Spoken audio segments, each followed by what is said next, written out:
നമസ്കാരം. എല്ലാവർക്കും I+ training സൊല്യൂഷന്റെ പുതിയൊരു ക്ലാസ്സിലൂടെ സ്വാഗതം.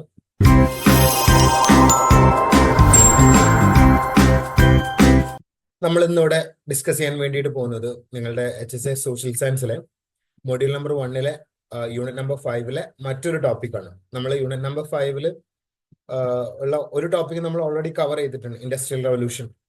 ഇനി അതിലുള്ള മറ്റൊരു ടോപ്പിക്കാണ് ഫ്രഞ്ച് റവല്യൂഷൻ. നമ്മൾ മുന്നേ പറഞ്ഞിട്ടുണ്ട് ഈ ഒരു യൂണിറ്റ് എന്ന് പറയുന്നത് ഇങ്ങനത്തെ ഒരുപാട് റവല്യൂഷനുകളെ പറ്റിയിട്ടുള്ള ഒരു യൂണിറ്റ് ആണെന്ന്. ഇംഗ്ലീഷ് റവല്യൂഷൻ, റഷ്യൻ റവല്യൂഷൻ, അങ്ങനെ ഒരുപാട് റവല്യൂഷനുകളാണ് ഈ ഒരു യൂണിറ്റിൽ അടങ്ങിയിട്ടുള്ളത്. അപ്പോൾ നമ്മൾ ഇനി ചർച്ച ചെയ്യാൻ വേണ്ടിയിട്ട് പോകുന്നത് യൂറോപ്പിൽ നടന്നിട്ടുണ്ടായിരുന്ന മറ്റൊരു റവല്യൂഷനെ പറ്റിയിട്ടാണ്, അതായത് ഫ്രഞ്ച് റവല്യൂഷനെ പറ്റിയിട്ടാണ് ഇന്നത്തെ ക്ലാസ്സിൽ ഡിസ്കസ് ചെയ്യാൻ വേണ്ടിയിട്ട് പോകുന്നത്. അതെങ്ങനെ സ്റ്റാർട്ട് ചെയ്തു, അതിന്റെ ചില പ്രധാനപ്പെട്ട കാരണങ്ങൾ എന്തൊക്കെയാണ് എന്നുള്ളതാണ് നമ്മൾ ഇന്ന് മെയിൻ ആയിട്ട് ഡിസ്കസ് ചെയ്യാൻ വേണ്ടിയിട്ട് പോകുന്നത്. കാരണങ്ങൾ മാത്രം, അതിന്റെ causes, economic and social political reasons എന്തൊക്കെയാണ്, എന്തൊക്കെ കാരണങ്ങൾ കൊണ്ടാണ് ഈ റവല്യൂഷൻ നടന്നിട്ടുണ്ടായിരുന്നത് എന്നതിനെ കുറിച്ചിട്ടാണ് നമ്മൾ ഇന്ന് ഡിസ്കസ് ചെയ്യാൻ വേണ്ടിയിട്ട് പോകുന്നത്. സോ ഇന്നത്തെ നമ്മുടെ ഈ ക്ലാസ്, ഇതിന്റെ ആദ്യത്തെ സെഷനിൽ നമ്മൾ ഈ ഫ്രഞ്ച് റവല്യൂഷനുമായിട്ടൊക്കെ ബന്ധപ്പെട്ട് ചോദിച്ചിട്ടുള്ള ചോദ്യങ്ങൾ നമ്മൾ ആദ്യം കവർ ചെയ്യും. അതിനുശേഷം പിന്നീട് ഫ്രഞ്ച് റവല്യൂഷനിലോട്ട് നമ്മൾ കടക്കും. അങ്ങനെയാണ് അത് ഡിസൈൻ ചെയ്തിട്ടുള്ളത്. ഓക്കെ, അപ്പോൾ എല്ലാവർക്കും ഒരിക്കൽ കൂടി ഐ+ ട്രെയിനിങ് സൊല്യൂഷന്റെ പുതിയൊരു ക്ലാസ്സിലോട്ട് സ്വാഗതം. നമുക്ക് ആദ്യം നമ്മൾ കഴിഞ്ഞ ക്ലാസ്സിലൊക്കെ വിട്ടുപോയിട്ടുള്ള ചില ക്വസ്റ്റ്യൻസ് ഉണ്ട്. അതായത് നമ്മളെ മുന്നേ കവർ ചെയ്തിട്ടുള്ള ചാപ്റ്റേഴ്സിൽ നിന്ന് ചോദിച്ചിട്ടുള്ള PYQ, അതായത് unit number 3 Roman civilisation discuss ചെയ്ത സമയത്ത് വിട്ടുപോയ ഒരു ക്വസ്റ്റ്യൻ ഉണ്ട്. അപ്പൊ അത് ഒന്ന് ഡിസ്കസ് ചെയ്യാം. അപ്പം നമ്മൾ ഇതേപോലെ വിട്ടുപോയ 2 ക്വസ്റ്റ്യൻസ് നമ്മൾ ഡിസ്കസ് ചെയ്യുന്നുണ്ട് ഈ ഒരു ക്ലാസ്സിൽ തുടക്കത്തിൽ. പിന്നെ നമ്മൾ ഫ്രഞ്ച് റവല്യൂഷനുമായിട്ട് ബന്ധപ്പെട്ടിട്ടുള്ള ക്വസ്റ്റ്യൻസ് ആണ് ഡിസ്കസ് ചെയ്യുക. അപ്പോൾ ചോദ്യം ഇങ്ങനെയാണ്: സൗന്ദര്യത്തിന്റെ റോമൻ ദേവത ഏതാണ്, ആരാണ് എന്നാണ് ചോദ്യം. അപ്പൊ ഈ ചോദ്യം വന്നിട്ടുള്ളത് HSA സോഷ്യൽ സയൻസ് തമിഴ് മീഡിയത്തിലാണ് ചോദിച്ചിട്ടുള്ളത്. 2016 ചോദ്യം. അപ്പൊ നമ്മൾ ഡിസ്കസ് ചെയ്ത ഭാഗവുമായിട്ട് ബന്ധപ്പെട്ടുള്ള ഒരു ചോദ്യം ആയതുകൊണ്ട് ഞാൻ കൊണ്ടുവന്നതാണ്. അപ്പൊ അത് രണ്ടാമത് നോക്കുന്ന സമയത്താണ് ആ ക്വസ്റ്റ്യൻ ശ്രദ്ധയിൽപ്പെട്ടത്. അപ്പൊ അതുകൊണ്ട് ഞാൻ അത് മുന്നത്തെ ക്ലാസ്സിൽ വിട്ടുപോയതാണ്. അപ്പൊ അതുകൊണ്ട് പിന്നീട് നോക്കുന്ന സമയത്ത് ശ്രദ്ധയിൽപ്പെട്ടപ്പോൾ ഞാൻ നിങ്ങൾക്ക് അത് കൊണ്ടുവന്നിട്ടുള്ളതാണ്, ഡിസ്കസ് ചെയ്യണമെന്ന് വിചാരിച്ചു. അപ്പോ ആരാണ് സൗന്ദര്യത്തിന്റെ റോമൻ ദേവത? ആരാണ്? ഡയാനയാണോ, മിനർവയാണോ, ശുക്രനാണോ, പെലോനയാണോ? ആരാണ്? നമ്മൾ ഡിസ്കസ് ചെയ്തിട്ടുണ്ട് ആ ഒരു ദേവതയെ പറ്റിയിട്ട്. നമ്മൾ ക്ലാസ്സിൽ പറഞ്ഞിട്ടുള്ളതാണ്. പറ, ആരാണ് സൗന്ദര്യത്തിന്റെ ദേവത? ഓപ്ഷൻ സി ആണ്, അതായത് വീനസ് അല്ലെങ്കിൽ ശുക്രനാണ് റോമൻ സൗന്ദര്യത്തിന്റെ ദേവത എന്നറിയപ്പെടുന്നത്. ഓക്കെ, അപ്പൊ അത് നിങ്ങളൊന്ന് ഓർത്തിരിക്കണം. ചിലപ്പോൾ വരാൻ സാധ്യതയുണ്ട്, അതുകൊണ്ടാണ് പറയുന്നത്. പിന്നെ സെയിം യൂണിറ്റിൽ നിന്നുള്ള മറ്റൊരു ചോദ്യമാണ്. നമ്മൾ പ്ലാറ്റോയെ പറ്റിയിട്ട് അരിസ്റ്റോട്ടലിനെ പറ്റിയിട്ടൊക്കെ ഡിസ്കസ് ചെയ്തിട്ടുണ്ട്. അപ്പൊ അതുമായിട്ട് ബന്ധപ്പെട്ടിട്ടുള്ള ഒരു ചോദ്യമാണ്. അതായത് ചോദ്യം ഇങ്ങനെയാണ്: തത്വചിന്തയുടെ രാജാവ് എന്നറിയപ്പെടുന്നത് ആരാണ്? അതായത് കിങ് ഓഫ് ഫിലോസഫി എന്നുള്ള പേരിൽ അറിയപ്പെടുന്നത് ആരാണ് എന്നാണ് ചോദ്യം. അരിസ്റ്റോട്ടിലാണോ, JS മില്ലാണോ, റൂസോയാണോ, പ്ലാറ്റോയാണോ എന്നാണ് ചോദ്യം. ഈ ചോദ്യം ചോദിച്ചിട്ടുള്ളത് HSA സോഷ്യൽ സയൻസ് കന്നഡ മീഡിയത്തിലാണ്. 2016 ചോദിച്ചിട്ടുള്ള ഒരു ചോദ്യമാണ്. അപ്പൊ ഇവിടെ പറയുന്ന ഈ ഒരു മൂന്നാമത്തെ ഓപ്ഷൻ ആയിട്ട് പറയുന്ന ഒരു ക്യാരക്ടർ ഉണ്ടല്ലോ, റൂസോ. റൂസോ നമ്മളുടെ ഫ്രഞ്ച് റവല്യൂഷനുമായിട്ട് ബന്ധപ്പെട്ടിട്ടുള്ള ക്യാരക്ടറാണ്. നമുക്ക് അദ്ദേഹത്തെ പറ്റി ഡിസ്കസ് ചെയ്യാം, ഞാൻ പറഞ്ഞു തരുന്നുണ്ട്. ഇപ്പൊ നിങ്ങൾ ഇതിന്റെ ഉത്തരം പറ. ആരാണ് തത്വചിന്തയുടെ രാജാവ്, കിങ് ഓഫ് ഫിലോസഫി എന്നുള്ള പേരിൽ അറിയപ്പെടുന്നത്? അരിസ്റ്റോട്ടിലാണോ, പ്ലാറ്റോ ആണോ? JS മിൽ ഒരു 19-ാം നൂറ്റാണ്ടിലെ ബ്രിട്ടീഷുകാരനായിട്ടുള്ള തത്വചിന്തകനാണ് JS മിൽ. അപ്പൊ അദ്ദേഹം ഇന്ത്യയെ പറ്റിയൊക്കെ എഴുതിയിട്ടുണ്ട്. The history of British India അങ്ങനെ പറയുന്ന ഒരു ബുക്ക് അദ്ദേഹം എഴുതിയിട്ടുള്ളതാണ് JS മിൽ. JS മില്ലാണ് യൂട്ടിലിറ്റേറിയൻ തിയറി പ്രപ്പോണ്ട് ചെയ്തിട്ടുള്ള ആള്. യൂട്ടിലിറ്റേറിയനിസം ഒക്കെ പറയുന്ന ഒരാളാണ്. നിങ്ങൾ എക്കണോമിക്സിൽ പഠിച്ചിട്ടുണ്ടായിരിക്കും JS മില്ലിനെ പറ്റിയിട്ട്. JS മില്ല് വളരെ ഫേമസ് ആയിട്ടുള്ള ഒരു ഫിലോസഫർ ആണ്. JS മില്ല് എക്കണോമിസ്റ്റ് ആണ്, ഹിസ്റ്റോറിയൻ ആണ് JS മില്ല്. ഓക്കെ, അപ്പൊ ആരാണ് തത്വചിന്തയുടെ രാജാവ് എന്നറിയപ്പെടുന്നത്? ആരാണ്? നിങ്ങൾക്ക് അതിന്റെ ഉത്തരം അറിയാം, നമ്മൾ അദ്ദേഹത്തെ പറ്റി ഡിസ്കസ് ചെയ്തിട്ടുണ്ട്. ഓപ്ഷൻ ഡി ആണ്, പ്ലാറ്റോ ആണ് തത്വചിന്തയുടെ രാജാവ് എന്നുള്ള പേരിൽ അറിയപ്പെടുന്നത്. കാരണം പ്ലാറ്റോ അദ്ദേഹത്തിന്റെ ബുക്കില്, ദ റിപ്പബ്ലിക് എന്ന് പറയുന്ന ബുക്കില് അദ്ദേഹം ഒരു ഫിലോസഫർ കിങ്ങിനെ പറ്റി പറയുന്നുണ്ട്. തത്വചിന്തകനായിട്ടുള്ള ഒരു രാജാവിനെ കുറിച്ചിട്ട് അദ്ദേഹം പറയുന്നുണ്ട്. തന്റെ റിപ്പബ്ലിക് ഭരിക്കാൻ തത്വചിന്തകനായിട്ടുള്ള ഒരു രാജാവിനെ കൊണ്ടേ പറ്റുള്ളൂ എന്ന് പ്ലാറ്റോ പറയുന്നുണ്ട്. അപ്പൊ അതുകൊണ്ടായിരിക്കണം പ്ലാറ്റോയെ കിങ് ഓഫ് ഫിലോസഫി എന്ന് വിളിച്ചിട്ടുണ്ടായിരുന്നത്. ഓക്കെ, അപ്പൊ അത് നിങ്ങളൊന്ന് ഓർത്തിരിക്കുക. ഈ രണ്ട് ചോദ്യങ്ങൾ വിട്ടുപോയിട്ടുള്ളതാണ്, അതുകൊണ്ട് ഞാൻ ഇവിടെ കൊണ്ടുവന്നിട്ടുള്ളതാണ്. യെസ്, ഇനി നമുക്ക് ഫ്രഞ്ച് റവല്യൂഷനുമായിട്ട് ബന്ധപ്പെട്ടുള്ള ചോദ്യങ്ങൾ എങ്ങനെയൊക്കെയാണ് എന്നുള്ള കാര്യം നോക്കാം. HSS social science Malayalam medium 2022 ഇതുമായിട്ട് ബന്ധപ്പെട്ടുള്ള ഒരു ചോദ്യം വന്നിട്ടുണ്ട്, ഫ്രഞ്ച് വിപ്ലവമായിട്ട്. ചോദ്യം എങ്ങനെയാണ്: ഫ്രഞ്ച് വിപ്ലവമായിട്ട് ബന്ധപ്പെട്ട് 1789 ജൂൺ മാസം 20 നടന്ന സംഭവം ഏതാണെന്നാണ് ചോദ്യം. അപ്പോൾ താഴെ ഫ്രഞ്ച് വിപ്ലവവുമായിട്ട് ബന്ധപ്പെട്ടുള്ള ഒരുപാട് ഇൻസിഡന്റുകൾ കൊടുത്തിട്ടുണ്ട്. ഇപ്പോൾ ബസ്റ്റീൽ ജയിൽ ആക്രമിച്ചത്, മനുഷ്യാവകാശ പ്രഖ്യാപനം, ടെന്നീസ് കോർട്ട് പ്രതിജ്ഞ, ചർച്ചിലിന്റെ കീഴിൽ ഭൂമി കണ്ടുകെട്ടൽ, അതായത് സഭയുടെ ഭൂമിയിൽ സഭയുടെ കൺട്രോളിലുള്ള ഭൂമികൾ പിടിച്ചെടുക്കൽ, ഓപ്ഷൻ ഡി. അപ്പൊ ഇതിൽ ഏത് ഇവന്റ് ആണ് 1789 ജൂൺ മാസം 20 നടന്നത് എന്നാണ് ചോദ്യം. ഏതാണ്? ഓപ്ഷൻ സി ആണ്, ടെന്നീസ് കോർട്ട് ഓത്ത് അല്ലെങ്കിൽ ടെന്നീസ് കോർട്ട് പ്രതിജ്ഞ. അതാണ് 1789 ജൂൺ മാസം 20 നടന്നിട്ടുണ്ടായിരുന്നത്. സോ അതാണ് ശരിക്കും ഫ്രഞ്ച് റവല്യൂഷന്റെ തുടക്കം എന്ന് പറയുന്നത്. ബിഗിനിങ് അവിടെ നിന്നായിരുന്നു. ടെന്നീസ് കോർട്ട് ഓത്ത് അല്ലെങ്കിൽ ടെന്നീസ് കോർട്ട് പ്രതിജ്ഞയിൽ നിന്നാണ് ഇത് മൊത്തത്തിൽ സ്റ്റാർട്ട് ചെയ്തിട്ടുണ്ടായിരുന്നത്, ഈ റവല്യൂഷൻ മൊത്തം. നമുക്കിത് ഡിസ്കസ് ചെയ്യാം, ഞാനത് ഡീറ്റെയിൽ ആയിട്ട് പറഞ്ഞു തരുന്നുണ്ട്. റവല്യൂഷൻ ഡിസ്കസ് ചെയ്യുന്ന സമയത്ത് നമുക്കിത് ഓരോന്നും, ബസ്റ്റീൽ തകർച്ച, ജയിലിന്റെ തകർച്ച എന്താണ്, മനുഷ്യാവകാശ പ്രഖ്യാപനം എന്താണ്, ടെന്നീസ് കോർട്ട് ഓത്ത് എന്താണ്, ചർച്ചിന്റെ കീഴിലുള്ള ഭൂമി എങ്ങനെയാണ് പിടിച്ചെടുത്തിട്ടുണ്ടായിരുന്നത് എന്നുള്ള കാര്യങ്ങളൊക്കെ നമുക്ക് ഡിസ്കസ് ചെയ്യാം. അപ്പം ഇത് നിങ്ങളൊന്ന് ഓർത്തിരിക്കുക. ഓക്കെ, പിന്നെ അടുത്ത ചോദ്യം 2016 HSS സോഷ്യൽ സയൻസ് മലയാളം മീഡിയത്തിൽ തന്നെ ചോദിച്ചിട്ടുള്ള ചോദ്യമാണ്. നെപ്പോളിയൻ ബോണപ്പാർട്ടിന്റെ പരാജയം കുറിച്ച വാട്ടർലൂ യുദ്ധം നടന്ന വർഷം ഏതാണെന്നാണ് ചോദ്യം. ഈ ഒരു പോർഷൻ നമ്മൾ നോക്കുകയാണെന്നുണ്ടെങ്കിൽ, അതായത് നിങ്ങളുടെ ഈ യൂണിറ്റ് 5 നമ്മൾ നോക്കുകയാണെന്നുണ്ടെങ്കിൽ, അധിക ചോദ്യവും വന്നിട്ടുള്ളത് ഈ നമ്മളുടെ ഈ ഇൻഡസ്ട്രിയൽ റവല്യൂഷനും ഫ്രഞ്ച് റവല്യൂഷനുമായിട്ട് ബന്ധപ്പെട്ട് തന്നെയാണ്. റഷ്യൻ റവല്യൂഷനും അതുപോലെ തന്നെ മറ്റേ ഇംഗ്ലീഷ് റവല്യൂഷനുമായിട്ട് ബന്ധപ്പെട്ടുള്ള ചോദ്യങ്ങളൊന്നും ഇതുവരെ ചോദിച്ചിട്ടില്ല. ഈ രണ്ട് റവല്യൂഷനുകൾ, ഇൻഡസ്ട്രിയലും ഫ്രഞ്ച് റവല്യൂഷനുമായിട്ട് ബന്ധപ്പെട്ടുള്ള ചോദ്യങ്ങൾ തന്നെയാണ് അധികവും വന്നിട്ടുള്ളത്. മാക്സിമം ഒരു 2 മാർക്കിന്റെ ചോദ്യം ഇൻഡസ്ട്രിയൽ റവല്യൂഷനിൽ നിന്ന്, ഫ്രഞ്ച് റവല്യൂഷനിൽ നിന്ന്, അങ്ങനെയാണ് ഇതിന്റെ ഒരു മാർക്ക് ഡിസ്ട്രിബ്യൂഷൻ വരുന്നത്. ഫ്രഞ്ച് റവല്യൂഷൻ 1 മാർക്കിന്റെ ചോദ്യം നിങ്ങൾക്ക് പ്രതീക്ഷിക്കാവുന്നതാണ്. അതുപോലെ തന്നെ 1 മാർക്കിന്റെ ഒരു ചോദ്യം നിങ്ങൾക്ക് ഇൻഡസ്ട്രിയൽ റവല്യൂഷനിലും പ്രതീക്ഷിക്കാവുന്നതാണ്. അപ്പൊ അങ്ങനെയാണ് അതിന്റെ ഒരു പാറ്റേൺ വന്ന് കണ്ടിട്ടുള്ളത്. ഓക്കെ, അപ്പം 2016 ചോദിച്ചിട്ടുള്ള ചോദ്യം ഇതാണ്: നെപ്പോളിയന്റെ വാട്ടർലൂ നടന്ന വർഷം ഏതാണ്? അതിലാണ് നെപ്പോളിയൻ പരാജയപ്പെടുന്നത്. അത് നടന്ന വർഷം ഏതാണെന്നാണ് ചോദ്യം. നിങ്ങൾക്ക് എല്ലാവർക്കും അതിൽ ഉത്തരം അറിയാം, നിങ്ങൾ നെപ്പോളിയനെ കുറിച്ച് പഠിച്ചിട്ടുള്ള ആൾക്കാരാണ്. പറഞ്ഞു. അപ്പൊ എപ്പോഴാണ് വാട്ടർലൂ നടന്നിട്ടുണ്ടായിരുന്നത്? ഓപ്ഷൻ ബി ആണ്, 1815 വാട്ടർലൂ നടക്കുന്നത്. അതിലാണ് നെപ്പോളിയൻ പരാജയപ്പെടുന്നത്. എന്നിട്ട് നെപ്പോളിയനെ നാട് കടത്തുന്നുണ്ട്. നമുക്കത് ഡിസ്കസ് ചെയ്യാം. സെന്റ് ഹെലന എന്ന് പറയുന്ന ഒരു ഐലൻഡിലോട്ട് നെപ്പോളിയനെ നാട് കടത്തുന്നത്, അതൊക്കെ നമുക്ക് ഡിസ്കസ് ചെയ്യാം, ഞാൻ പറഞ്ഞു തരുന്നുണ്ട്. പിന്നെ സെയിം ക്വസ്റ്റ്യൻ റിപ്പീറ്റ് ചെയ്ത് വന്നിട്ടുണ്ട്. അതായത് വേറെ രീതിയിൽ ചോദിച്ചിട്ടുണ്ട്. HSS social science Malayalam medium 2009 ചോദിച്ചിട്ടുണ്ട്. ചരിത്ര പ്രസിദ്ധമായിട്ടുള്ള വാട്ടർലൂ യുദ്ധം നടന്നത് എപ്പോഴാണെന്നുള്ള ഒരു ചോദ്യം ചോദിച്ചിട്ടുണ്ട്. ഉത്തരം നിങ്ങൾക്ക് അറിയാലോ, ഓപ്ഷൻ എ ആണ്. 1815 വാട്ടർലൂ നടന്നിട്ടുണ്ടായിരുന്നത്. ഓക്കെ, സെയിം ക്വസ്റ്റ്യൻ, പക്ഷെ 2 ഡിഫറെന്റ് ഇയറിൽ ചോദിച്ചിട്ടുണ്ട്. 2009 2016 വാട്ടർലൂ മാത്രം ബേസ് ചെയ്തിട്ട് ചോദിച്ചിട്ടുണ്ട്. വാട്ടർലൂ നെപ്പോളിയനുമായിട്ട് ബന്ധപ്പെട്ടുള്ളതാണ്. അതായത് ഫ്രഞ്ച് റവല്യൂഷൻ കഴിഞ്ഞതിന് ശേഷം ഫ്രാൻസിലെ അധികാരിയായിട്ടുണ്ടായിരുന്ന ആളാണ് നെപ്പോളിയൻ. അപ്പൊ അദ്ദേഹവുമായിട്ട് ബന്ധപ്പെട്ടുള്ള ചോദ്യമാണ് ചോദിച്ചിട്ട്. നമുക്ക് അദ്ദേഹത്തെ പറ്റിയൊക്കെ ഡിസ്കസ് ചെയ്യേണ്ടതുണ്ട്, ഞാൻ പറഞ്ഞു തരുന്നുണ്ട്. ഓക്കെ, ഇനി അടുത്ത ചോദ്യം ഫ്രഞ്ച് റവല്യൂഷനുമായിട്ട് ഡയറക്റ്റ് ബന്ധപ്പെട്ടിട്ടുള്ള ഒരു ചോദ്യമാണ്. HSS social science Tamil medium 2022 ചോദിച്ചൊരു ചോദ്യമാണ്. ചോദ്യം ഇങ്ങനെയാണ്: ഫ്രഞ്ച് വിപ്ലവത്തെ സ്വാധീനിച്ച ചിന്തകൻ ഫ്രാങ്കോസ് മേരി അറൗദ് ഏത് പേരിലാണ് അറിയപ്പെടുന്നത് എന്നാണ് ചോദ്യം. വളരെ ഫേമസ് ആയിട്ടുള്ള ഒരു തത്വചിന്തകനാണ് അദ്ദേഹം. അദ്ദേഹത്തിന്റെ പേര് ഇങ്ങനെയാണ്, ഫ്രാങ്കോ മേരി അറൗദ് എന്നാണ് അദ്ദേഹത്തിന്റെ പേര്. പക്ഷെ വേറൊരു പേരിലാണ് അദ്ദേഹം പോപ്പുലർലി അദ്ദേഹം അറിയപ്പെടുന്നത്. അപ്പൊ ആ പേരിൽ അറിയപ്പെടുന്നത് ആരാണ് എന്നാണ് ചോദ്യം. റൂസോ ആണോ, വോൾട്ടയർ ആണോ, ഡിക്കൻസ് ആണോ, മെഡ്സ്കി ആണോ എന്നാണ് ചോദ്യം.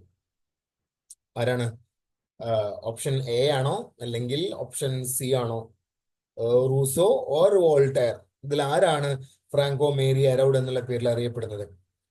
ഓപ്ഷൻ സി ആണ്, വോൾട്ടയർ ആണ് ഫ്രാങ്കോ മേരി അരോഡ് എന്നുള്ള പേരിൽ അറിയപ്പെടുന്നത്. അദ്ദേഹത്തെ പറ്റി നമുക്ക് ഡിസ്കസ് ചെയ്യേണ്ടതുണ്ട്. ഓക്കെ, അപ്പോൾ അദ്ദേഹത്തിന്റെ എഴുത്തുകൾ ഒരു പ്രധാനപ്പെട്ട റീസൺ ആയിട്ടുണ്ട് ഈ ഫ്രഞ്ച് റവല്യൂഷന്. ഓക്കെ, അപ്പൊ നമുക്കത് പറയാം, ഡിസ്കസ് ചെയ്യാം. പിന്നെ അഗെയിൻ ഫ്രഞ്ച് റവല്യൂഷനുമായിട്ട് ഡയറക്റ്റ് കണക്ഷൻ ഉള്ള ഒരു ചോദ്യമാണ്. HSS social science Kannada medium 2016 ചോദിച്ച ഒരു ചോദ്യമാണ്. ചോദ്യം എങ്ങനെയാണ്: ദേശീയ കൺവെൻഷൻ ഫ്രാൻസിനെ ജനാധിപത്യ രാജ്യമായിട്ട് പ്രഖ്യാപിച്ച വർഷം ഏതാണെന്നാണ് ചോദ്യം.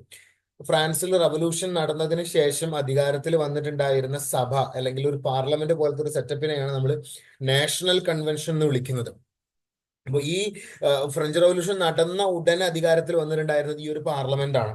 അതിനുശേഷമാണ് 1799 1800-കളിലാണ് നെപ്പോളിയൻ വരുന്നത്. നെപ്പോളിയൻ ഭരണം പിടിച്ചെടുക്കുന്നത്, നെപ്പോളിയൻ രാജാവാകുന്നതൊക്കെ അതിനുശേഷമാണ്.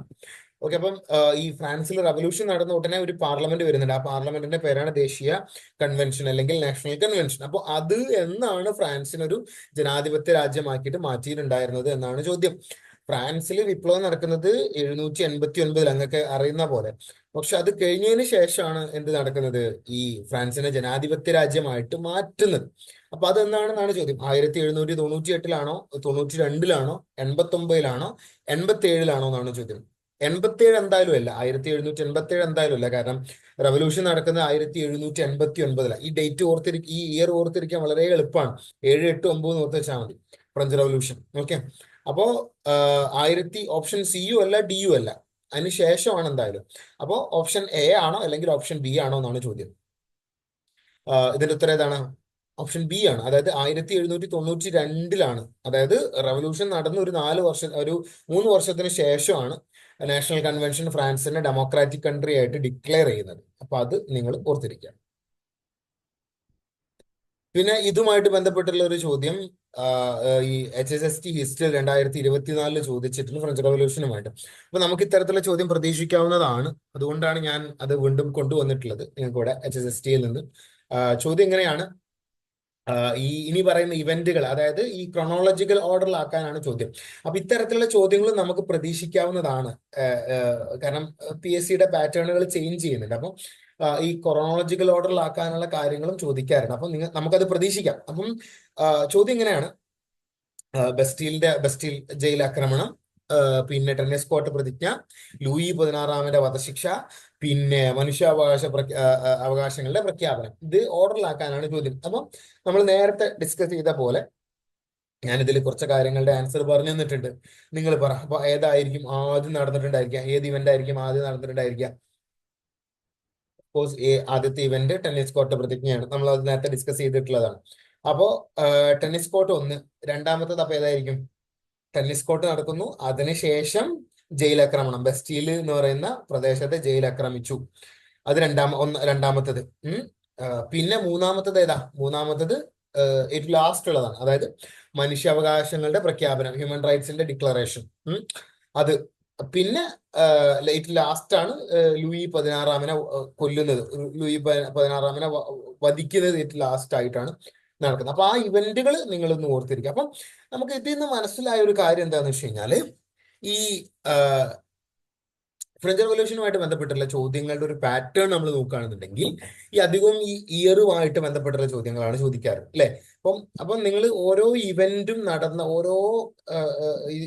നടന്ന ഇയറുകൾ നിങ്ങൾ എന്തായാലും പഠിച്ചിരിക്കണം. കാരണം നമ്മൾ റിപ്പീറ്റഡ്ലി ഇയർ ബേസ് ചെയ്തിട്ടുള്ള ചോദ്യങ്ങളാണ് അധികവും ചോദിച്ചിട്ടുള്ളത്. ഇപ്പം ഈ ഒരു ചോദ്യം ആയാലും എന്താണ് ഇയർ ബേസ് ചെയ്ത്, അപ്പൊ ആ ഇയർ നമ്മളെ മൈൻഡിൽ ഉണ്ടെങ്കിൽ മാത്രമേ നമുക്കിത് ഓർഡറിലായിട്ട് അറേഞ്ച് ചെയ്യാൻ പറ്റുള്ളൂ. അപ്പോൾ ഫ്രഞ്ച് റവല്യൂഷന് നമുക്ക് ഇത്തരത്തിലുള്ള ചോദ്യങ്ങൾ വരും. ഇപ്പൊ നമ്മൾ നേരത്തെ ഡിസ്കസ് ചെയ്തിട്ടുള്ളതാണ്. എന്താണ് വാട്ടർലൂ യുദ്ധം നടന്ന വർഷം ഇയർ ബേസ് ചെയ്തിട്ടുള്ള ചോദ്യമാണ്.